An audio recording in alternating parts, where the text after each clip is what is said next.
el nuevo revés de la justicia europea que le ha dado a la banca. Saben que de esta semana el abogado general de la Unión Europea no ha descartado que el IRPH pueda ser una cláusula abusiva. El dictamen abre la puerta a que miles de canarios reclamen a sus bancos, pero deberán esperar a que se pronuncie el Tribunal de Justicia de la Unión Europea.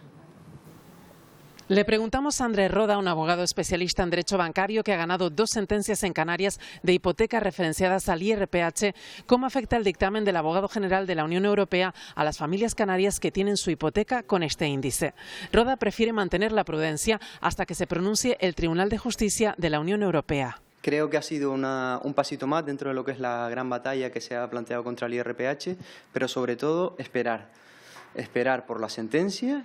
Y es que si el Tribunal Europeo dice que sí, esa sentencia es de obligado cumplimiento para los tribunales españoles. En Canarias se calcula que la banca podría tener que devolver hasta 2.000 millones de euros. Hay unas 17.000 hipotecas en vigor afectadas por este índice. Ellos lo vendían como un índice mucho más estable, más seguro que el Euribor, como que fluctuaba menos. Pero la realidad es que históricamente siempre ha estado unos 2 puntos por encima del Euribor.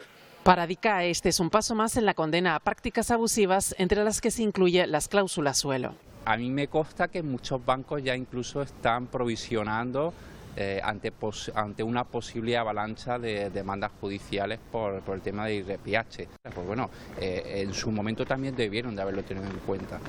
Según ADICAE, para una hipoteca media de 150.000 euros a 30 años, la cantidad a devolver a cada cliente podría ascender a 20.000 euros, siempre si al final el Tribunal Europeo confirma las tesis del abogado general de la Unión Europea. Pues vamos a seguir profundizando en este asunto y lo vamos a hacer con una persona que acabamos de ver precisamente en esta noticia, que acabamos de escuchar, Manuel Fajardo, que es delegado en Canarias de la Asociación de Usuarios de Bancos, Cajas de Ahorros y Seguros de ADICAE. Señor Fajardo, ¿qué tal? Muy buenos días. Buenos días. Hola, muy buenos días. Bueno, ya lo escuchamos, este último pronunciamiento de un abogado general del Tribunal de Justicia de la Unión Europea pues viene un poco a alimentar esas esperanzas a muchos consumidores que tienen parte de su dinero invertido en una hipoteca que ha sido referenciada precisamente en base a ese índice, el IRPH, ¿no? Sí, es así.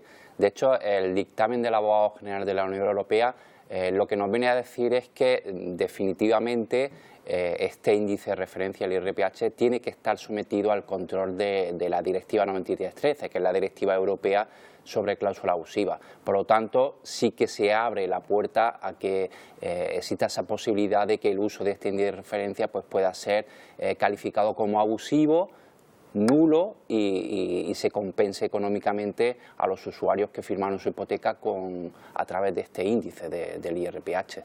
¿A día de hoy se sigue referenciando las hipotecas que se vayan a contratar a este índice o no, señor Fajardo? ¿Perdón? Que si se siguen referenciando a las hipotecas que se están firmando con este índice, con el IRPH. No, a día de hoy no se está empleando este índice de referencia. Sí que hay otras posibilidades que puedan considerarse como abuso, como la denominada hipoteca tipo variable, pero con tipo mixto, pero índice de referencia de IRPH en este momento no se está utilizando.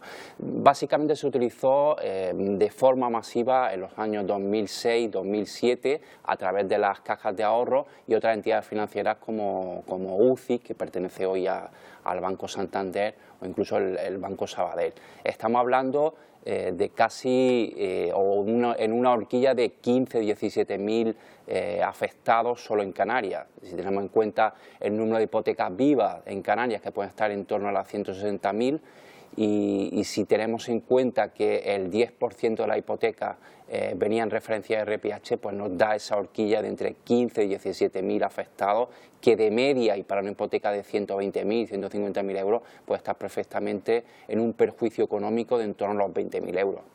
Habla usted de hipotecas vivas, señor Fajardo, pero ¿qué pasa con aquellas personas que a lo mejor ya han concluido de pagar su deuda con la hipoteca y han estado acogidas a este índice de referencia?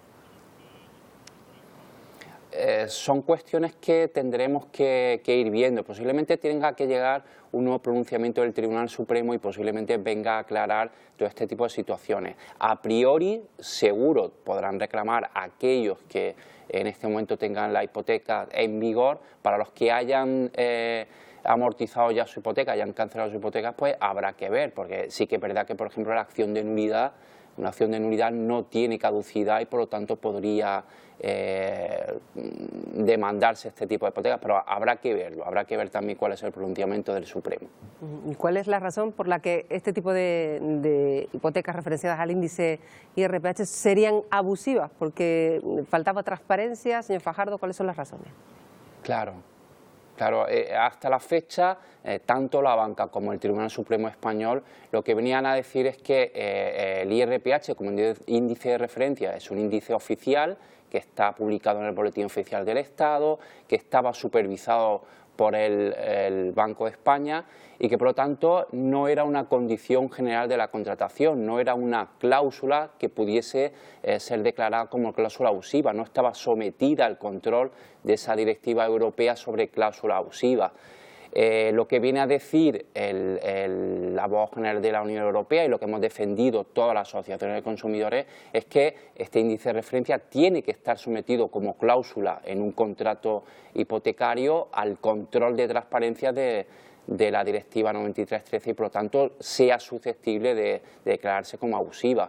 En su momento este tipo de hipotecas referenciadas a IRPH pues no fueron vendidas de forma totalmente transparente. Existía la posibilidad de haberse vendido hipotecas referenciadas a Euribor, un tipo de referencia bastante más benévolo con los intereses de los hipotecados y sin embargo no se dio esa posibilidad claro. a los clientes. Luego estamos ante una situación de abuso, una situación de falta de transparencia y por lo tanto de ahí vendría esa abusividad de este tipo de índice de referencia.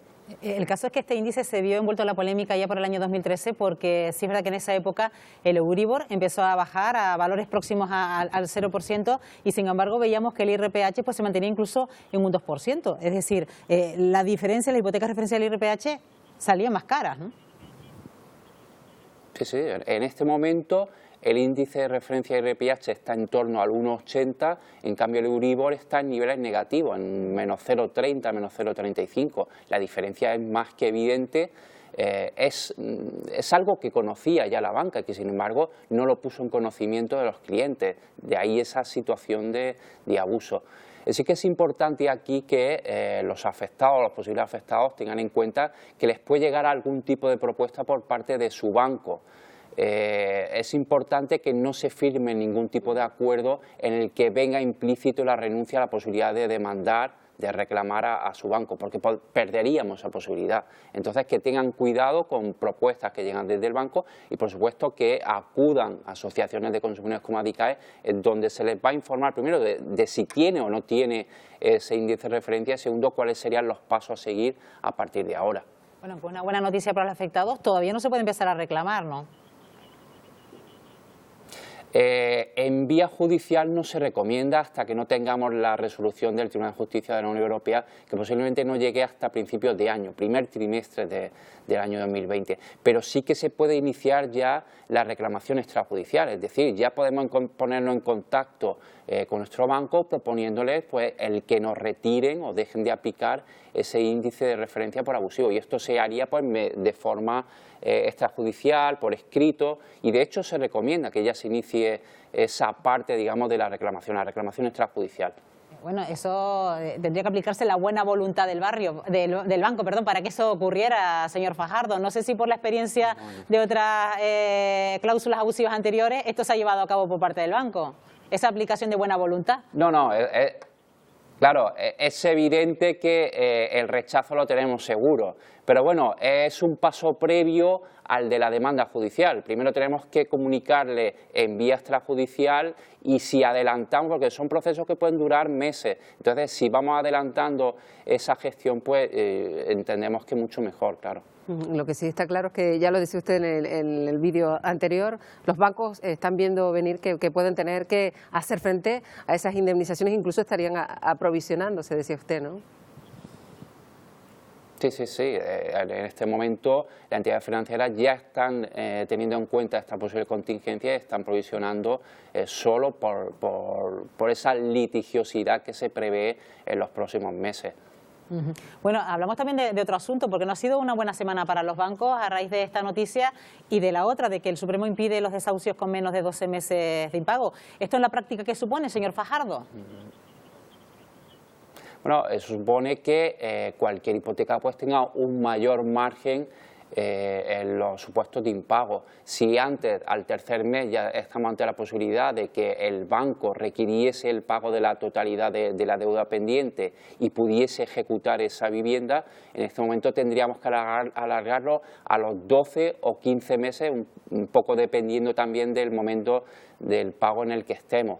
Pero bueno, es algo que es beneficioso para los usuarios. Ya en su momento se declaró como abusiva la cláusula de vencimiento anticipado por el propio Tribunal de Justicia de la Unión Europea, y luego la nueva ley de crédito inmobiliario vino a regular esta cláusula y es lo que hizo que se retrasase hasta los 12 o 15 meses la posibilidad de ejecutar. Es, por lo tanto, un adelanto en la defensa de los derechos de los consumidores y usuarios y en tema hipotecario. Claro, sí. eso iba yo.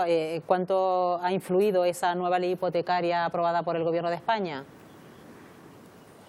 Sí, bueno, ya lo decíamos que la nueva ley de crédito inmobiliario sí que suponía un paso adelante, sobre todo en materia de transparencia. Ahora, por ejemplo, si queremos firmar una hipoteca, pues tenemos que pasarnos previamente por la notaría. El notario está obligado incluso a informarnos de cuál es el contenido de nuestra hipoteca, cuáles son nuestros derechos, e incluso nos tiene que hacer un test de conocimiento antes de que pasemos a firmar definitivamente la hipoteca. Luego, hemos avanzado en materia de transparencia, pero también es verdad que no lo suficiente. Es decir, en este momento había una oportunidad de conseguir una nueva ley de crédito inmobiliario que realmente se preocupase por la defensa de los derechos de los consumidores y usuarios, y creemos que se ha perdido una oportunidad, porque se ha avanzado, pero no se ha avanzado lo suficiente.